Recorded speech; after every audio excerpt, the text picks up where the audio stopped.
రాయచోటి స్కూల్లోనే అనుమానాస్పద మృతి. స్కూల్లోని విద్యార్థులు దాడి చేస్తుంటే అడ్డుకొని సహా ఉపాధ్యాయులే తన భర్త మృతికి కారణం భార్య ఫిర్యాదు. సభ్య సమాజం తలదించుకునేలా జరిగిన ఈ సంఘటనపై పోలీసులు నిష్పక్షపాతంగా దర్యాప్తు చేయాలని మృతి చెందిన టీచర్ భార్య పోలీసులకు ఫిర్యాదుపై అనుమానాస్పద మృతిగా కేసు నమోదు చేసి దర్యాప్తు చేస్తున్న రాయచోటి పోలీసులు.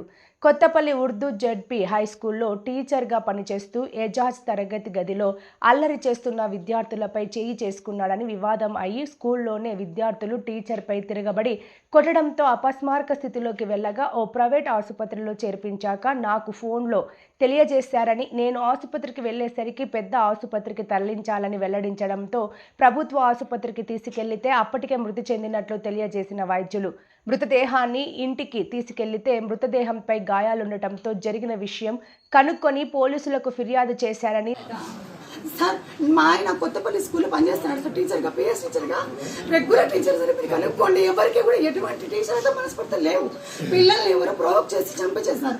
ఇది ఈ రోజు నాకు 4 గంటలకు 3:45 ఫోన్ వచ్చింది సార్. స్కూల్ నుంచి ఫోన్ వచ్చింటే నాకు ఫోన్ తీసి, అది కూడా ఎవరు స్కూల్ నుంచి చేయలేదు, వేరే మేడం ఫోన్ చేశారు. ఫోన్ చేసి, మేడం ఈమె కొత్త నాకు తెలియదు, ఆ నెంబర్ కూడా నాకు ఫీడ్ లేదు, మేడం మీరు రహీమన్ మేడమే కదా, నేను దర్బార్కి అంటే నేను నిజంగా నమ్మలేదు. ఈమె ఫోన్ చేసింది, మేడం మీ సార్కి ఏదో కొంచెం బాగలేదంట, మీరంట శిల్పా మేడంకి ఫోన్ చేయండి అని చెప్పింది సార్. శిల్పా మేడం నెంబర్ నా దగ్గర లేదు, కానీ నా నెంబర్ శిల్పా మేడం దగ్గర ఉంది కాబట్టి ఆమె మళ్ళీ ఆమె నుంచి నాకు ఫోన్ వచ్చింది. నా నుంచి నాకు ఫోన్ పోలేకపోయింది, నేను అడిగినా కూడా పెట్టేసినాను.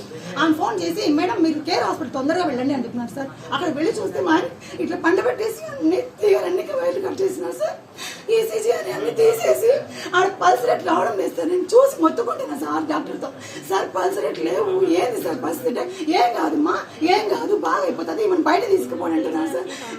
మా ఆయన మొదలుకు నేను ఎట్ట బయటకి పోవాలి సార్. బయట తీసుకుపోయి వాళ్ళే స్కూల్ వాళ్ళు తీసుకొచ్చి సేవం చేసి నాకు అందిస్తారు సార్, అంబులెన్స్లో వేసి. నేనేం చేయమంటారు? మళ్ళీ ఇక్కడికి వచ్చినాక నేను బట్టలు తీసినాను సార్. మా సాంప్రదాయం ప్రకారం షర్ట్ తీసేతోడికి వాళ్ళందరూ వచ్చి ఒంటి నిండా గాయం ఉన్నాయి సార్. నన్ను పిలిచి చూపించినారు, ఈమెమన్నా మచ్చలా, మీ ఆయనకి మచ్చలు ఉన్నాయని చూస్తే ఒంటి నిండా గాయం ఉన్నాయి సార్. మొత్తం ఒళ్ళంతా కమిలిపోయి ఉంది. మళ్ళీ కనుక్కుంటే ఏంటంటే 3 పిల్లలు కలిసి స్పెట్స్ తీసి తన్ని కొట్టి చంపేయలే కొట్టినారంట సార్. గుండెల మీద కాళ్ళతో తన్ని ఈ బ్రాస్లెట్ ఏదో కడం వేసుకుని కడంతో గుద్దినారంట సార్. అక్కడికక్కడ కుప్పకూలిపోయాడు సార్.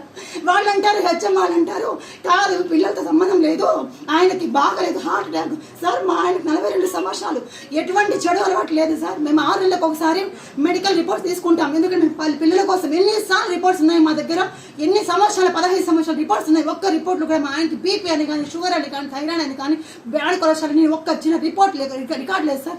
అలాంటిది ఎవరిని కాపాడడానికి వాళ్ళందరూ హెచ్ఎంలు టీచర్లు అందరూ కలిసి మూకమ్మడిగా మా ఆయన మీద వేస్తారా సార్? ఇంతను వాళ్ళు మనుషులే సార్, వాళ్ళకి మానవత్వం ఉందా సార్? చాలా కళ్ళతో చూసాను మీ స్కూల్లో జరిగింది ఈ సంఘటన. మీరు కాపాడాల్సిన టీచర్ని పోయేసి మీరు ఆ టీచర్ మీద నింద వేసి పిల్లల్ని కాపాడతారా? మీరు పిల్లలు వెనక ఎవరున్నారు ప్రోద్బలం చేసి పిల్లల్ని చేపించినారు? పిల్లలకి అంత ధైర్యం ఉండదు సార్ ఆ వయసు చేయడానికి. ఒకవేళ చేసే వాళ్ళు ఉంటే వాళ్ళ పేరెంట్స్ వస్తే మీరే చేస్తున్నారు యాజ్ హెచ్ఎంగా. నాకన్నా చెప్పాలా భార్యగా, లేకపోతే మీరన్నా పోయి డివైఓ దగ్గర క్లియర్ చేయించాలా ఆ సంఘటనను? అలా ఏం చేయకుండా 4 రోజులు జరిగే సంఘటన దాచిపెట్టి మూసిపెట్టి ఈరోజు చంపించి నా చేతి సేవలు ఇస్తారు సార్. వాళ్ళు ఎలా సార్ నేను బతకాలా? నేను కనుక ఖచ్చితంగా నేను సూసైడ్ చేసుకున్నాను అనుకో, ఆ పిల్లలు వాళ్ళ నాకున్న అనుమాన సస్పెక్ట్స్ అందరి పేరు రాస్తారు, సూసైడ్ చేసుకుంటాను సార్. నాకు అవసరమే లేదు ఈ జీవితము. నేను ఆయన లేకుండా బతకాలి, నాకు ఎవరు లేరు, పిల్లలు లేదు, ఎవరు లేరు సార్. నేను ఆయన కోసం బతుకుతున్నాను. నాకు చంటి పిల్లలు చూసుకుంటాను సార్. నేను మా ఆయన నాకు ఎవరిని ఇష్టపడ్డు, అలాంటి నా భర్తను కోల్పోయి నేను నరకం అనుభవిస్తాను. నేను ఇక్కడ సూసైడ్ చేసుకున్నాను అనుకో, ఎవరు చేస్తారో వాళ్ళ పేర్లు, నాకు అనుమానం వాళ్ళ పేర్లంతా నేను లిస్ట్ రాసి లెటర్ రాసి నేను చచ్చిపోతాను సార్. వాళ్ళకి న్యాయం జరుగుతుందో జరగదు నాకు సంబంధం లేదు, కానీ వాళ్ళే ఖచ్చితంగా ప్రోద్బలం. పిల్లలు ఎవరో ప్రోద్బలించి వెనకాల ఎవరున్నారో, ఎంత దూరం ఉన్నారో నాకు సంబంధం లేదు. అది ఎక్కడ వెళ్ళిన కానీ ఉండొచ్చు, వాళ్ళు ఎక్కడ నాకు సంబంధించి వాళ్ళకి సంబంధించి నాకు అనుమానం ఉంది సార్. టీచర్లందరూ ఏం చేస్తున్నారు సార్? ఇంత కొట్టా ఉంటే తల్లి కొట్టి తొప్పుకొని పోతా ఉంటే ఇంత టీచర్ స్టాఫ్ ఏమైంది? పోనీ ఆ టైం అవుట్ ఆఫ్ టైం జరిగిందా? లేదు. 3:30, 3 నుంచి 3:30 మధ్యలో జరిగింది సంఘటన. జరిగింది కాబట్టి వాళ్ళు 3:45 నాకు ఫోన్ చేసి అప్పటికి హాస్పిటల్ మీద డెడ్ బాడీ అయి ఉన్నాడు. అంటే ఎంత సంఘటన జరిగిన తర్వాత వాళ్ళు అక్కడ రావడానికి ఎంత టైం పడుతుంది సార్ పిలుచుకొని రావడానికి? సో 3 గంటలకు జరిగిందంటే ఎప్పుడు జరిగిందని అర్థము? ఇంటర్వెల్ తర్వాత పీరియడ్ జరిగిందని అర్థం. 7th పీరియడ్ ఏ టీచర్లంతా ఎక్కడ వెళ్తారు? మీరంతా కలిసే కదా. మా ఆయన నా భర్తను చూడలేక ఇట్లా చేసింది మీరు. ఏమంత కక్ష సాధింపు మీకు? ఏం చేసినాడు? మీకు ఏం తక్కువ? రెగ్యులర్ గా స్కూల్కి వస్తాడు, అందరూ అదే స్కూల్లో ఉంటారు, కానీ ఒక్కరు కాపాడలేదు ఆ భర్తని. ఇప్పటి వరకు చూడడానికి రాలేదు సార్. ఒక్కరన్నా హెచ్ఎం కానీ స్కూల్ స్టాఫ్ కానీ ఒక్కరు కానీ చూడడానికి రాలేదు ఆ భర్తని. ఎవరు మాకు హెచ్ఎం సార్ రోజు ప్రతిరోజు ఆయన్ని నా భర్త బండిలో పిలుచుకుపోతాడు సార్. ఈరోజు అనగా 4/12/24 తేదీన సుమారు 3:45 PM గంటలకు మన కొత్తపల్లిలోని జెడ్పీ స్కూల్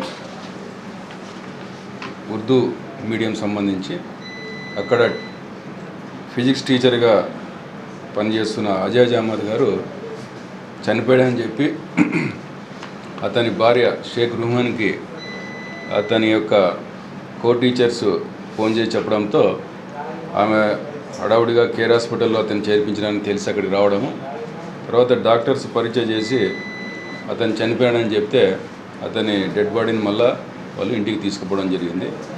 ఈ క్రమంలో అతని మృతిపై వాళ్ళు కొద్దిగా అనుమానాలు వ్యక్తం చేయడం జరిగింది. దీని మీద వాళ్ళ ఫిర్యాదు మేరకు రాయచోటి అర్బన్ పోలీస్ స్టేషన్లో 174 CRPC కింద సస్పిషియస్ డెత్ కింద కేసు రిజిస్టర్ చేయడం జరిగింది. ఈ యొక్క కేసు రిజిస్టర్ చేసిన తర్వాత దర్యాప్తులో భాగంగా ఈ యొక్క నిజాలు ఏమనేది తెలుస్తుంది. దాన్ని బట్టి మేము ఈ కేసు దర్యాప్తులో వాస్తవంగా ఏం జరిగిందనేది మేము దర్యాప్తు ద్వారా మేము తెలుసుకునేదానికి ప్రయత్నం చేస్తామండి. Okay, thank you.